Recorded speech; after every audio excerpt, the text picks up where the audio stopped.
पहली बार ऐसा है कि कोई एंटी इनकम्बेंसी नहीं, और इसका फायदा सरकार को सबसे ज्यादा मिल रहा है। बिहार में जो सबसे बड़ी बात हुई कि अभी जो टीआर 3 और 4 का शिक्षक का बहाली करीब 2 लाख से ज्यादा होने जा, और इसमें पूरा डेमोसाइल और डोमेसाइल लागू किया गया कि वहां के युवकों को पहले रोजगार दिया जाएगा। 35% महिलाओं को आरक्षण किया गया।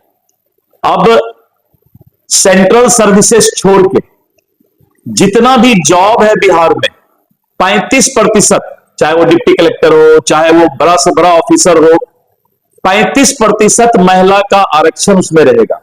मेडिकल के एडमिशन में, इंजीनियरिंग के एडमिशन में, पॉलिटेक्निक के एडमिशन में, आईटीआई के एडमिशन में, लॉ के एडमिशन में, और साथ साथ नौकरी में 35% महिलाओं को आरक्षण और 100% डोमेसाइल। ये बिहार पहला राज्य है पूरे देश में कि 100% महिलाओं को डोमेसाइल और 35% आरक्षण दे रही है। तो बिहार में सबसे बड़ी बात यह है कि नीतीश कुमार जी के सरकार के प्रति किसी तरह का एंटी इनकम्बेंसी नहीं। विपक्ष ने कोशिश किया कि रोजगार और पलायन को मुद्दा बनाए, लेकिन जिस तरह से नीतीश कुमार जी की सरकार ने करीब 50 लाख लोगों को रोजगार दिया और अगले 2025 से 30 में 1 करोड़ लोगों को और रोजगार देने की हम लोगों ने जो है घोषणा पत्र में हम जारी कर रहे हैं। तो इस तरह करके आज कोई भी बिहार का और या बिहारी 500 रुपया के मजदूरी के लिए पंजाब, हरियाणा या महाराष्ट्र नहीं जा रहा।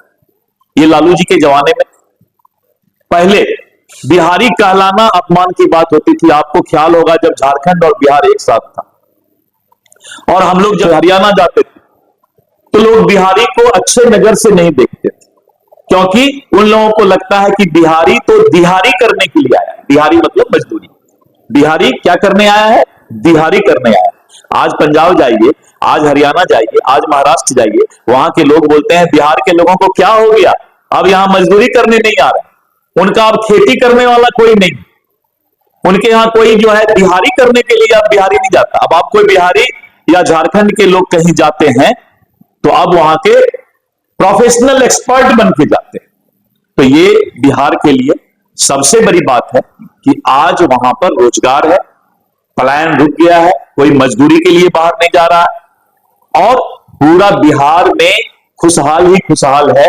सरकार के प्रति कोई एंटी इनकम्बेंसी नहीं है। इसीलिए विपक्ष जो है राहुल गांधी और तेजस्वी यादव को जब लगा कि विकास पर तो कोई हम बहस नहीं कर सकते, हमने 3 महीना पहले चुनौती दिया इन लोगों को कि अगर विपक्ष में विकास पर आके बहस करें, लेकिन 3 महीना के अंदर किसी की हिम्मत नहीं हुई कि विकास पर आकर के बहस करें।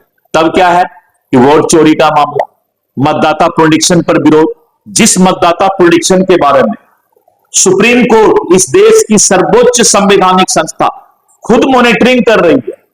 चुनाव आयोग ही सिर्फ नहीं, सुप्रीम कोर्ट मॉनिटरिंग कर रही है और सुप्रीम कोर्ट में कहा गया है कि एक एक मतदाता को उसको वोट देने का राइट दिलाने का काम सुप्रीम कोर्ट और चुनाव आयोग करेगी।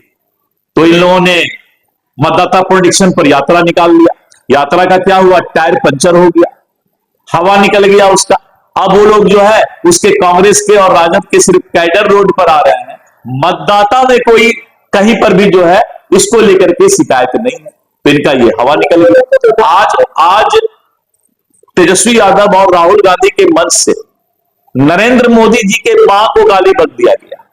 अब ये लोग खिसियाई बिल्ली खंभा नोचे, किसी की भी मां हो, नरेंद्र मोदी जी के मां को जिस तरह का गंदे भाषा का अपशब्द शब्द का उपयोग किया गया, यह इस बात को बताता है कि राहुल गांधी या इंडी गठबंधन के लोग जिस झोली में जा रहे हैं उस झोली को खुश करने के लिए आज सनातन पर इस तरह प्रहार और सनातन के नेताओं पर इस तरह प्रहार करना कि मां को गाली बकना, अब ये लोग जो है कहते हैं ना कि मानसिक रूप से अब विक्षिप्त होते जा रहे हैं सत्ता के लिए, बेचैनी के लिए, सत्ता के लिए बेचैन हो गए और मानसिक रूप से विक्षिप्त होकर आप गंदी गंदी भाषा का उपयोग करने लगे। क्या लगे सरकार बन रही है? कल टाइम्स नाउ नव भारत ने स्पष्ट रूप से दे दिया कि हमारा जो है बहुमत के साथ सरकार बन रहा है।